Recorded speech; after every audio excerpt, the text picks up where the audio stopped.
So I get asked all the time, what are my thoughts on carry insurance? Should you have carry insurance? What companies do I recommend for carry insurance and legal protection? And at the end, ultimately, I'm going to recommend a company to you, but there are a lot of great companies out there. And in my opinion, I think carry insurance is something you should think about. So if you're new to this channel and this is your first time here, welcome. Go ahead and hit the subscribe button and the notification bell. I make a lot of videos relating to the Second Amendment, firearms, gear, legal perspectives on the Second Amendment. I am a licensed attorney in the state of California, so I do a lot of videos relating to that. Also, if you're one of my followers or viewers and you're not following me on Instagram, go ahead and do that. I put a lot of behind the scenes content on the Instagram, and so it's just another way for you to get engaged with me and the channel. So carry insurance or legal protection, what is it? I get asked this all the time. So in its most basic form, carry insurance or legal protection that comes in the form of these plans protects you in the case where you have to deploy your concealed weapon or you have to do some sort of self-defense action which results in the injury or even sometimes the death of another individual.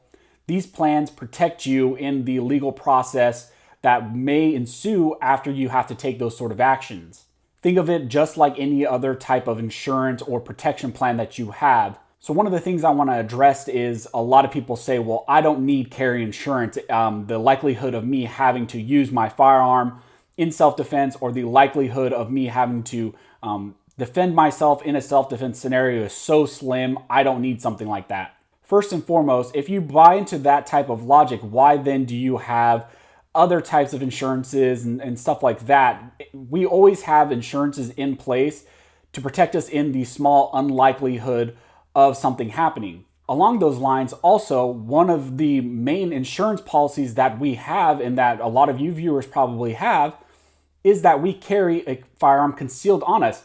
Our firearm is just another insurance policy, just in case the small percentage or likelihood that something would happen to us where we would have to defend our lives with a firearm. That firearm is just another insurance policy. And really, the firearm is just a first level of insurance on our life. So there's really two battles that come out of situations like this. The first battle is making sure that you live. And then the second goal is to make sure that your life is not drastically changed after this, because with legal actions, with criminal actions or civil actions, your life, you may save your life or you may save the lives of others, but you want to make sure that you maintain the status quo and that you don't go bankrupt or you don't end up in prison after it. The reality is, even if you are 100% justified in acting in self-defense or deploying your weapon or having to do something like that, act in some way in self-defense, legal actions can still be taken against you.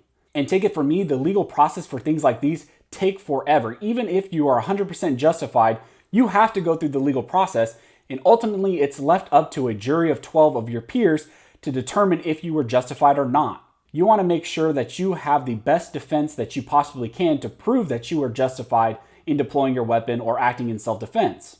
Along with this, a lot of the discretion is left up to local prosecutors to determine whether they're going to take actions against you or not. So because the discretion is left up to prosecutors, this is really scary for people like us in the state of California, where we have prosecutors in certain localities that are not favorable to the Second Amendment, that are not favorable to firearms.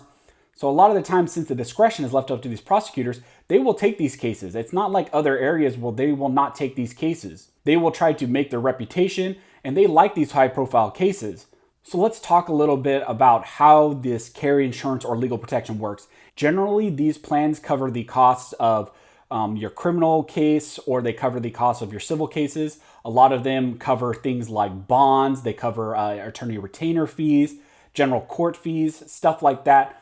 A lot of these plans will cover that. Now, every plan varies, and I'm going to talk about this a little bit later in the plan that I recommend, but generally what they do is they cover your legal costs. And so one of the things is you want to make sure that whatever plan you pick has all the things that you want to be covered. If you want to be covered in a criminal proceeding, if you want to be covered in a civil proceeding, if you want to make sure that they help you retain an attorney or pay towards your attorney as a retainer fee. And in my opinion, you want to make sure also that whatever plan you pick pays your fees or pays the funds up front. In my opinion, you do not want a plan that pays you after the fact. You want to make sure that, let's say you have a $200,000 plan with something that pays up front, you have $200,000.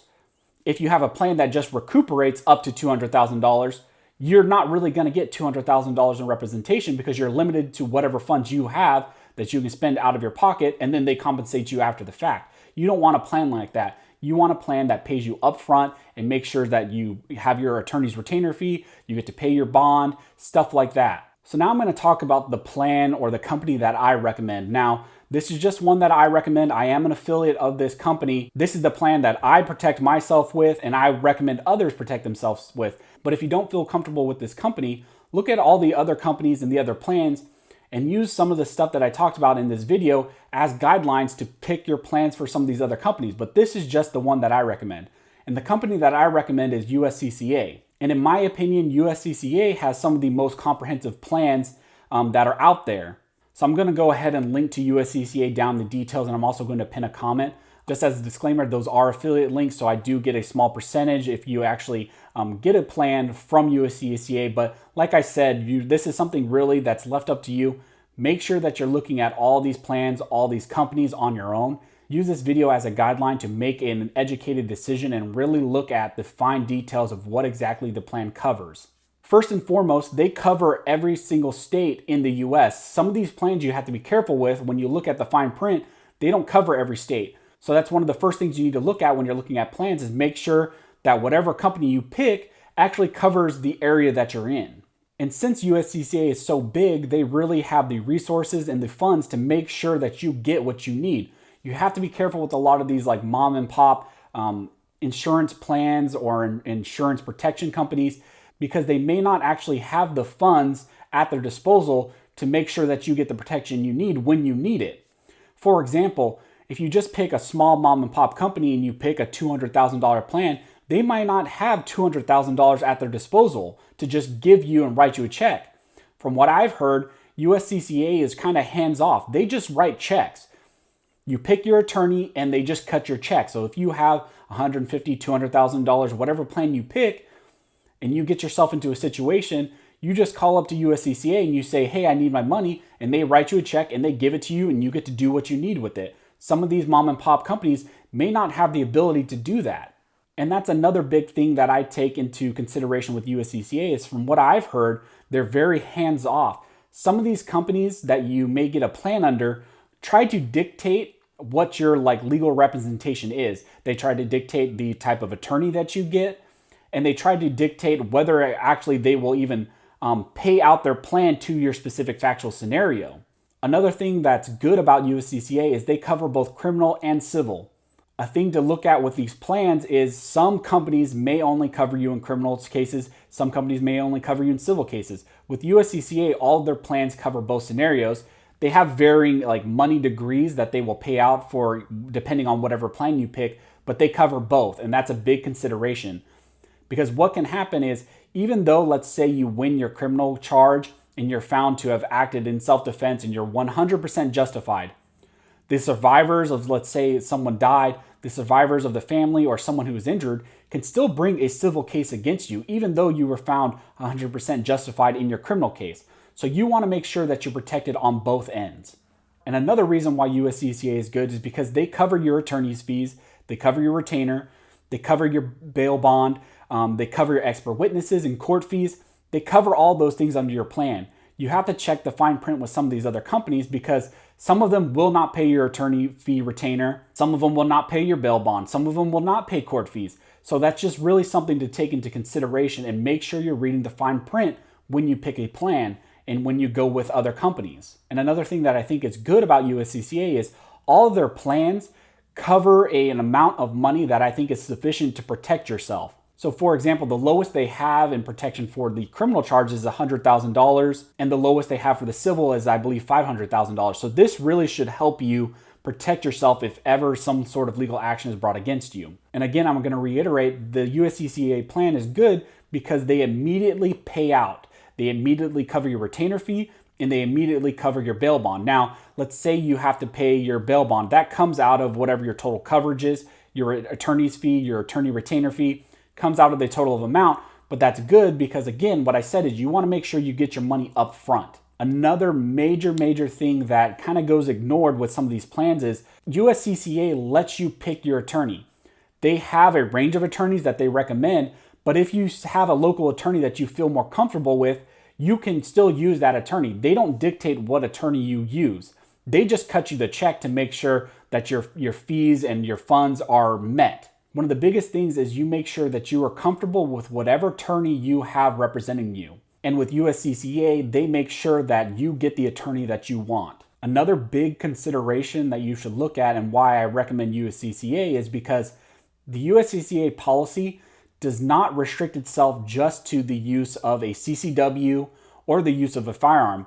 The USCCA policy covers all sorts of self-defense. Some other plans and some other companies don't do that. They restrict it just to firearms, and they just restrict it to actually CCW firearms. So you would have to have a valid CCW for the plan to protect you. That's a big consideration here in the state of California, because I know a lot of you actually can't get your CCWs because of the areas you're in. Also, they cover like firearm theft protection, just in case, your firearm is stolen, someone uses it and commits a criminal act, and someone tries to bring a civil case against you because your firearm was stolen, or maybe a prosecutor takes some sort of action against you because your firearm is stolen and there's been a firearm theft. The USCCA policy covers you in those situations as well. USCCA also has training tools, videos, blogs, stuff like that, but it's just an additional add-on that's kind of nice if you need more knowledge, or maybe you're coming to firearms for the first time. They have other stuff like that that helps you obtain knowledge that you may not otherwise have. So as you can see, the USCCA plan is very comprehensive. It's very broad. It has tons of money at its disposal. It's a big name company, and it really checks almost all of the boxes that I want in a plan that's protecting me in these unfortunate circumstances. Like I said, your firearm is just your first level of insurance protection. You want to make sure that you maintain the status quo of your life after the fact. And so that's why I highly recommend that you go ahead and get some sort of plan to protect yourself in the unlikely or the unfortunate situation where you have to defend yourself in a life and death situation, or defend the lives of others in a life and death situation. If you found this video helpful and you would like to support the channel, one of the best ways you can do that is joining the Patreon, and I'll also put links to the Patreon down in the details. Another way you can support the channel is also using the various affiliate links, like the USCCA link that I'm going to pin to the comments and put in the details. So as always, thanks you guys for watching. Don't forget to like and subscribe. And never forget, a nation that draws great distinction between its scholars and its warriors, while its laws written by cowards and its wars fought by fools.